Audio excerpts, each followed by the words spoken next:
I'll admit straight off the bat that I wasn't really going into this movie expecting much more than a dumb action thriller with a fairly nonsensical premise. And while that might seem like I was going into it with a pretty negative preconceived notion of what it would be like, I'd respond to that by saying there's nothing wrong with big, dumb, bombastic fun if it's done right and the movie is somewhat self-aware. If it doesn't take itself 1000% seriously, then there's nothing wrong with that type of movie. However, instead of just being a mindless blockbuster, there was actually a surprising amount of compelling character development, and I found myself slightly more invested in this story than I initially expected to be. The trailers and marketing for this movie were all fairly two-dimensional. Big, epic, natural disaster movie, pretty girl protagonist, generic cowboy potential love interest character, and just a fuck ton of flying CGI debris. And initially, that is what you get. The movie starts with young, aspiring PhD meteorologist student Kate Carter, who has an uncanny knack for being able to read weather patterns and predict the behavior of twisters. Her and her young motley crew of researchers / storm chasers go out trying to chase a twister so that they can release sensors into the middle of it and gather valuable science data for knowledge and learning. And during the sequence, things go massively wrong as she completely underestimates the magnitude of the twister they're chasing, and everyone in her team gets twisted, including her boyfriend. And in the aftermath, only her and her other teammate that wasn't directly in the twister with her, Harvey, are left alive. We then get a time skip forward 5 years to a more mature and reserved Kate that lives and works in New York as a meteorologist. We see that she's well respected by her colleagues, and her knack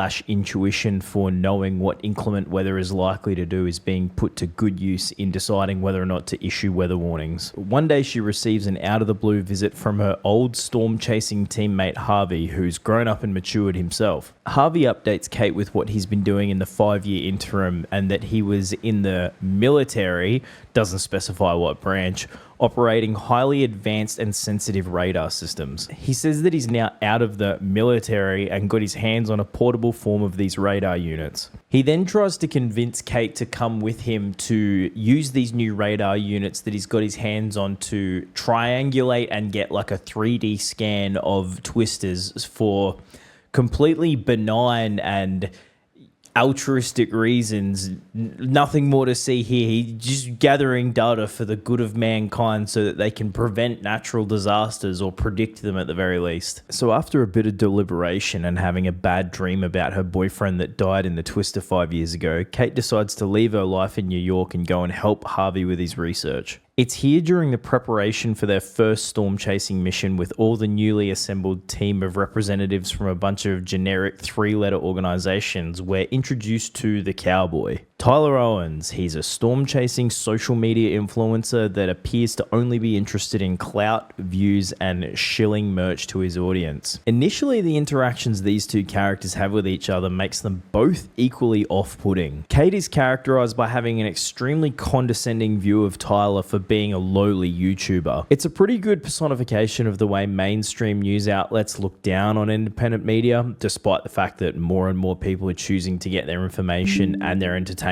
from these sources rather than traditional outlets. And on the other hand, Tyler comes off as obnoxious and almost like a caricature of what a social media cowboy might seem like, an all-brawn, no-brain redneck. You know in the back of your mind that these two characters will end up on the same side just by way of them being the two most attractive and obviously main characters of the movie. But this isn't helped by the fact that Tyler seems moronically dangerous during the first storm chasing sequence they're in together, where he runs Kate and Harvey off the road just so he can launch fireworks into a twister. Eventually, however, it comes out that Tyler is something of a renaissance man, not just being a cowboy in aesthetic alone, but also having a past as a bull rider and having a degree in meteorology himself, similar to Kate. Throughout the course of the movie, the pair find that they have more and more common ground until eventually Tyler prompts Kate to dig deeper into Harvey and the organization he's gathering all this science knowledge data for. It's revealed that Harvey, of generic ex-military branch, is gathering data for a property developer and real estate mogul that goes through buying up land after a twister has come through and destroyed all the businesses and homes. It's never fully explained how this works, but you could infer that it's something along the lines of Harvey and his radars gather the data. They crunch the data to use in some sort of predictive model, and then they figure out where and when and what the twister will destroy. And then the real estate mogul appears in the victim's time of crisis with a big fat check offering them a way out. So the movie goes in the direction of first setting up what you think will be an antagonistic relationship between the two main characters. And then eventually it's revealed that Kate and Tyler are both kind of a yin and yang of each other, and eventually team up with each other instead of her remaining with Harvey to serve his corporate overlords. So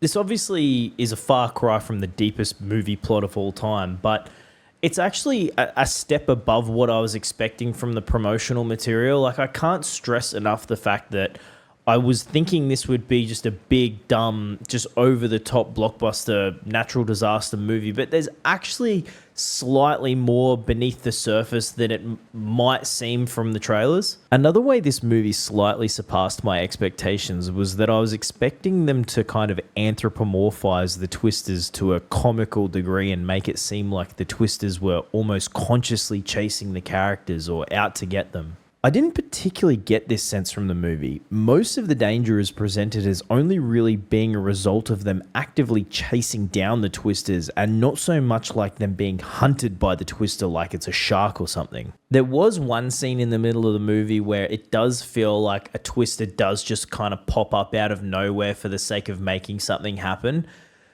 It's not too egregious throughout the rest of the movie. It's not like there's a fucking twister over here, there's a twister over there, there's a twister everywhere. But in that one scene in the center of in the middle of the movie, it does kind of feel like they're just out together doing something, and then all of a sudden it's just like, okay, it's twister time. That's not to say that there aren't stupid parts within the movie. Kate's main goal is to essentially release silly putty into the twisters and make them too heavy and sort of just fart out of existence or something. It honestly doesn't make that much sense, but it sort of, the main mechanism of making drama happen is the fact that it's essential for them to drive a vehicle themselves into the middle of a twister. So that's kind of where the dramatic tension comes from. Another thing is that the CGI is really good. It's good in the sense that you don't notice it. The twisters don't look janky or distracting or anything like that. It sort of blends in very well. So all the CGI and all the visuals are really quite good. So in conclusion, I would sort of ask myself, who is this movie for? And weirdly enough, my answer to that is,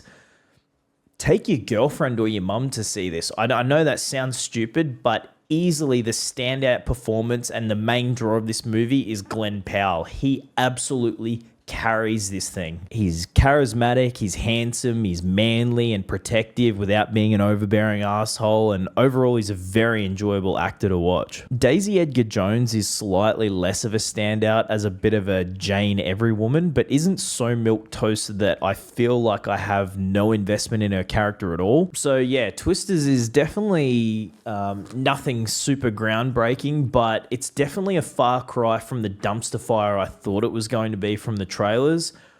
You're probably never going to really feel compelled to rewatch this again ever in your life, to be honest with you. So you can kind of take it or leave it, but if someone's dragging you along to see it, or you really just want to go see sort of a blockbustery, actiony movie with hot people in it, like, you could definitely do worse than this.